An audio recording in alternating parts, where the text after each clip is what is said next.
So to give us his top 5 moments from this World Cup, Andy Zaltzman's here, everybody.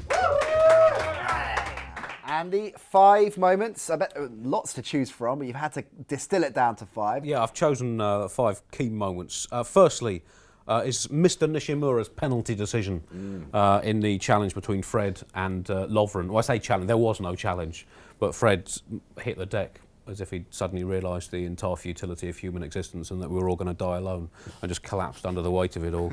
And Mr. Nishimura pointed at the spot. Now, this is particularly important for me because I was running a referee sweepstake. Well, we all paid £5 to get a referee, and one of the winning categories is dodgiest penalty. And that was sewn up in the very first game. Nothing was ever going to beat that. And it was like Bob Beamon in the 1968 Olympic long jump final. First round, 8 metres 90, smashes the world record by over 2 feet. Everyone realised that, we've got no chance of this. It was the same with this dodgiest penalty. And Mr. Nishimura was not given another game in the entire tournament. His work was done. He'd enabled Brazil to win that game and give everyone, the world, the illusion that Brazil might be good, and the World Cup needed that. So in many ways it was heroic. Was that the best thing that Fred did in the entire tournament?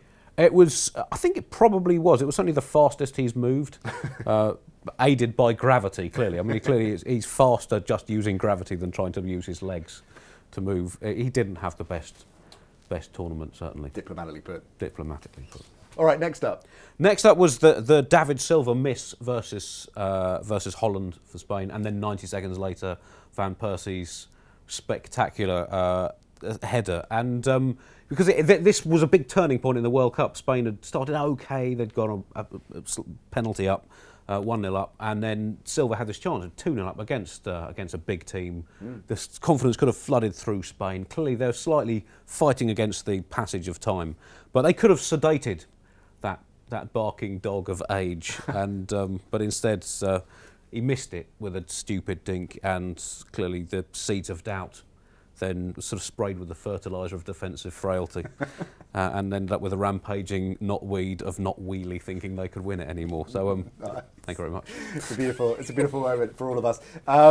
Close but no cigar then, in some respects, Spain, and that's the great thing about the World Cup, isn't it? That there are certain teams that a couple of chances, a couple of moments go their way at key well, that's it. stages So, it's the first 3 games of a league season you wouldn't really take much notice of, but in a World Cup it's everything. I think some pretty good teams went out. Ivory Coast could have been good.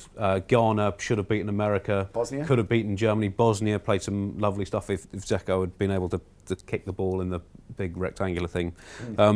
But you need that luck early on, and in fact I think a lot of the more exciting teams went out a bit too early, and hence there was some quite negative football in the knockout stages. Okay, number 3, you've gone for Portugal's last-minute equaliser against the USA. Yes, because you watch World Cups for great moments of drama and excitement, and you think an equaliser from a just beautiful goal in the 5th minute of injury time at the end of a game to rescue a point would be one of those moments. But it was the absolute antithesis of the last-minute equaliser. In a lot of, firstly, most last-minute equalisers are hacking around in the goal mouth till someone hits it in off their arse or something. But this was a perfect cross and a beautiful diving header by Varela. Ronaldo put the cross in, and Ronaldo reacted as if something bad had happened to him, and then he kind of scooted straight off the pitch at the end, as if he'd heard he'd just been outbid at an eBay auction on a gold statue of himself and had to attend to it extremely quickly. So it was kind of a great goal, but it was a really odd last-minute equaliser, because Portugal obviously knew they were so far down in goal difference they were probably still going out. But it was still a really weird moment, a beautiful goal in the last minute, and they all basically didn't celebrate. And 18 minutes of added time in that game, seemingly.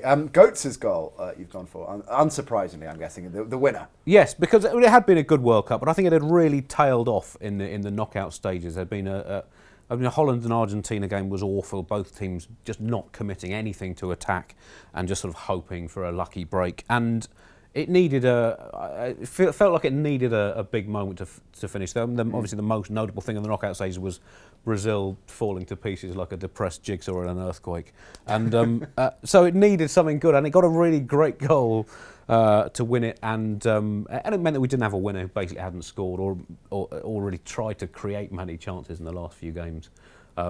So Argentina defended well. They didn't offer a lot in attack. So it was much. I can't believe I'd ever find myself saying this, but I was quite pleased that Germany won a World Cup. I think that's when I don't really feel like a human anymore. I mean, I thought, how is that possible to even think that after Andy Muller in Euro '96? Like, I shouldn't be thinking that. Times there are changing, my friend. No.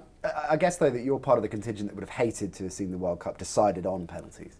Oh, yes. Because there is a growing number of people that would, certainly based on what was happening on Twitter, were hoping for penalties in a way. Yeah, but I mean, it's such an awful way to decide a World Cup, particularly after a goalless World Cup final. Yes, right. Where it would have felt, I mean, it felt bad in '94.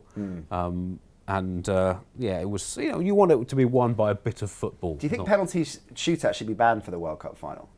They should just keep on playing. Yeah. They should do it like they should have a replay the next day or whatever. Yeah, 100%. I'm with that. And your number 5 in your top 5?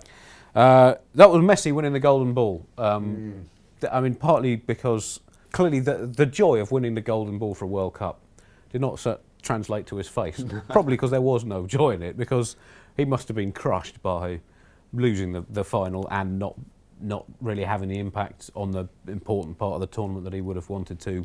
The team wasn't really set up for him to do well, and he looked knackered, frankly. But a lot of people criticised it. I would say, 300 goals and 300 games for Barcelona. Fantastic performance in 2 Champions League finals. He destroyed Real Madrid in numerous Clásicos. Clearly deserved it. It's interesting how he, the camera, unsurprisingly, was locked on him after the full-time whistle went. Yes. And they prolonged that period for Argentina to go and get their runners-up medals. It was almost torture, wasn't it? It was painful. It must have felt as long, that period, as the time that Gonzalo Higuain seemed to have to score that chance in the first half. Which I don't know if that must have felt like about half an hour to him as he was waiting for that ball, thinking of everything that could possibly go wrong. And when he was celebrating as well, the offside goal, and everyone else in the world realised apart from him. That's right. And even I was watching at home with my wife, who doesn't really follow football, and she was saying in the build-up, isn't he offside? So he should probably have spotted that. But and Messi clearly knew the cameras were all on him, and you could see him sort of painful stuff, fighting himself not to give too much away. Terrific stuff. Andy's top 5. Many thanks indeed. Give it up for Andy Zaltzman, everybody. Thank you. It's been an absolute pleasure having you in the studio during the World Cup. Those are Andy's top 5. What about yours? What are your favourite moments from the 2014 World Cup? Let us know in the comments below. And don't forget, if you haven't already, subscribe to our channel, because we've got lots more football coming your way. It doesn't all end at the World Cup. We're going into next season with all kinds of stuff, so we'll see you soon.